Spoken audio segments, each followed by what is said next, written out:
ẹ̀yin èèyàn lé èwo lẹ ṣe ah èyí tó lágbára o. Wọ́n ní ìjà yìí, wọ́n ní ó bẹ́ sílẹ̀ o. Wọ́n nítorí àǹtí Wahem, wọ́n ní ṣe ló ń expose olórí Tèmítọ́pẹ́ more and more o.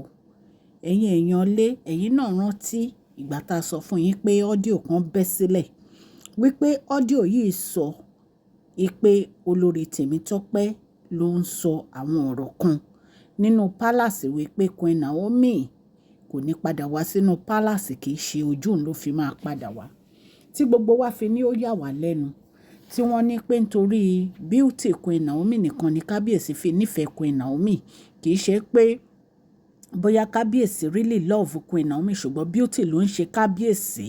Wọ́n ní ọ́díò yẹn wọ́n ló expose olórí Tèmítọ́pẹ́.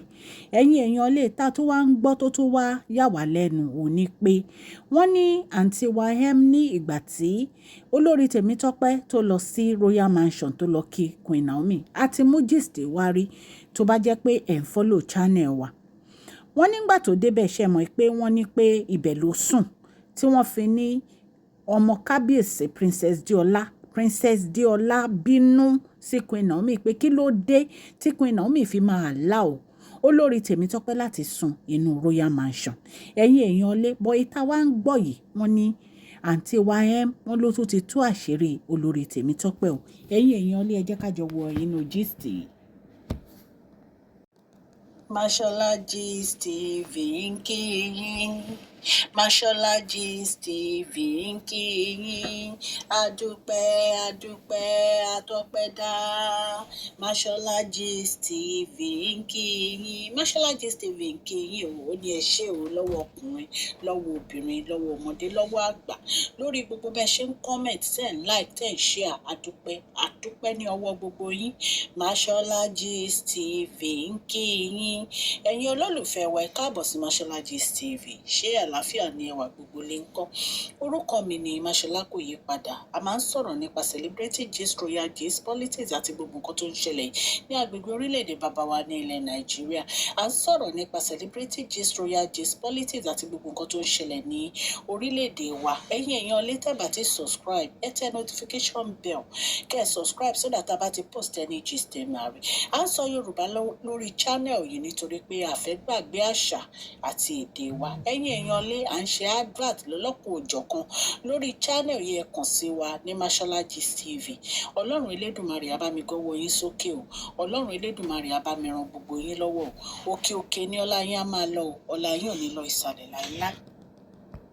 Bí a ṣe gbọ́ o, wọ́n ní ìjà yìí wọ́n ló lágbára, ìjà àwọn olórí ni o. Wọ́n ní àǹtí Wahem ní òun máa make sure pé olórí Tèmítọ́pẹ́ ó go down nítorí pé pretender ni olórí Tèmítọ́pẹ́, wípé olórí Tèmítọ́pẹ́ ń ṣojú ayé ni, wípé ó ń wá sí inú palace kábíyèsí. Wọ́n nígbà tí wọ́n kọ́kọ́ ra lé, wọ́n lòun ló kọ́kọ́ kó lọ, wọ́n nítorí pé àwọn ọmọ ẹ̀ kò síbi táwọn ọmọ ẹ̀ lè dúró sí. Ṣẹ̀mọ̀ pé ńgbà yẹn wọ́n ní ọkọ ẹ̀ máa ń wá sí palace wa, máa ń disgrace ẹ̀ all the time. Wọ́n ní so wọ́n ní reason tó fi kó lọ sí nìyẹn, síbẹ̀ nìyẹn. Wọ́n ní kì í ṣe pé bóyá ó ní ìfẹ́ kábíyèsí lọ́kàn. Wọ́n ní kì í ṣe pé bóyá ó nífẹ̀ẹ́ Queen Naomi àti kábíyèsí lọ́kàn. Wọ́n ní nǹkan tó fi kó lọ ńgbà yẹn nìyẹn sí ibẹ̀. Ṣùgbọ́n bí a ṣe ń gbọ́ ní ìsìn, wọ́n ní àǹtí Wahem ní òun máa tú gbogbo àṣírí ẹ̀ pátápátá nínú palace yẹn, wípé nítorí ìgbà tó lọ sí Royal Mansion, wípé ìgbà yẹn ni ó lọ rí ìkòkò bọ́lẹ̀. Allegedly bí a ṣe gbọ́ ni o, wọ́n ní pé ó sanwó fún àwọn tó ń gbé inú Royal Mansion, ipa àwọn náà bá rí ìkòkò yìí bọ́lẹ̀. Ẹ rántí ńgbà yẹn tán ní àwọn ìkòkò kan wà nínú Royal Mansion tí wọ́n lọ wú jáde. Wọ́n ní àǹtí Wahem ní olórí Tèmítọ́pẹ́ ló ṣe gbogbo iṣẹ́ yẹn. Ẹ̀yin èèyàn lé, ó yà wá lẹ́nu ńgbà tá a gbọ́ wípé irú nǹkan báyìí ń ṣẹlẹ̀. Ẹ ṣáà rántí gist tá a mú wá, ta ní ọ́díò yẹn, wípé wọ́n expose ọ́díò yẹn. Wọ́n ní pé wọ́n ní àǹtí Wahem òun ló scatter palace pẹ̀lú ọ́díò yẹn. Wọ́n ní bí Dr. Elizabeth ṣe rí ọ́díò yẹn báyìí, wọ́n ní wọ́n send ẹ̀ sí Queen Naomi. Ẹ̀yin èèyàn lé, nínú ọ́díò yẹn a ti sọ gist rí tí wọ́n ní pé ṣé olórí Naomi àmì Queen Naomi rò pé òun kúrò ní palace nítorí wọn ni. Ó ní pé nítorí òun need apartment fáwọn ọmọ lòun fi kúrò ní palace.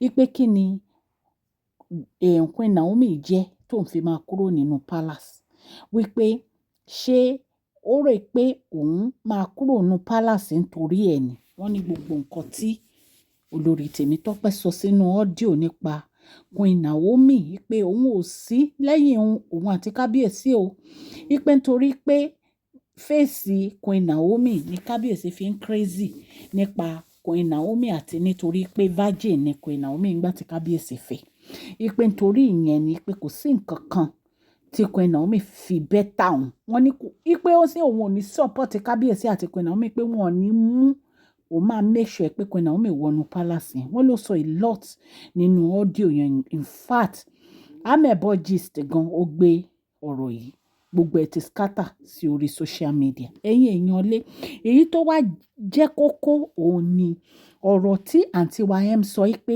olórí Tèmítọ́pẹ́ òun ló lọ fún àwọn èèyàn lówó láti rí ìkòkò bọ́lẹ̀ nínú Royal Mansion.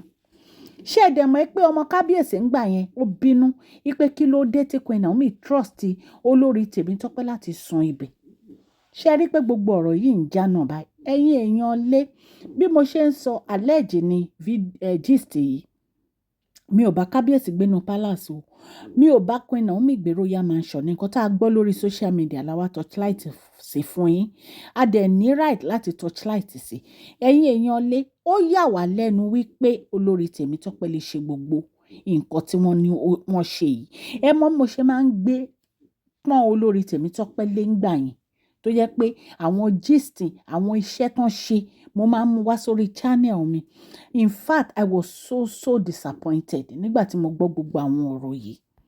Wọ́n ní àǹtí wa ní gbogbo àwọn èèyàn rò pé òun nìkan lèèyàn burúkú, wípé irọ́ ni olórí Tèmítọ́pẹ́ máa ń pa, pé olórí Tèmítọ́pẹ́ máa ń pretend ni, wípé òun máa gbé evidence wá jáde lóríṣiríṣi tí àwọn èèyàn máa rí pé lóòótọ́ olórí Tèmítọ́pẹ́ is one of the bad ones nínú palace yẹn. Ẹ rí pé èyí tó lágbára ẹ̀yin èèyàn lé. Èyí máa tó lágbára ń bo ni kábíyèsí ti rí àwọn olórí yìí. Nǹkan tá a gbọ́ nìyẹn tán ní àǹtí wa sọ nìyẹn pé olórí Tèmítọ́pẹ́ ló gbé àwọn ìkòkò yẹn wọ inú Royal Mansion náà. Wípé ẹni tí kábíyèsí dẹ̀ fàyà wípé kò mọ̀ wípé iṣẹ́ ibi tí olórí Tèmítọ́pẹ́ wá ṣe ni. Ṣé ẹ mọ̀ pé ńgbà yẹn a ṣe gist pé kábíyèsí fàyà chief security staff wọn nígbà yẹn, nígbà tí wọ́n rí àwọn ìkòkò yìí wú jáde. Wọ́n ní àwọn tán sanwó fún náà ṣe. Wọ́n ní chief security guard yẹn ò mọ̀ ń pa nǹkan tá a gbọ́ tán ní àǹtí wa sọ nìyẹn. Ẹ̀yin èèyàn lé bó a ṣe gbọ́ allegedly wípé àǹtí wa sọ nìyẹn.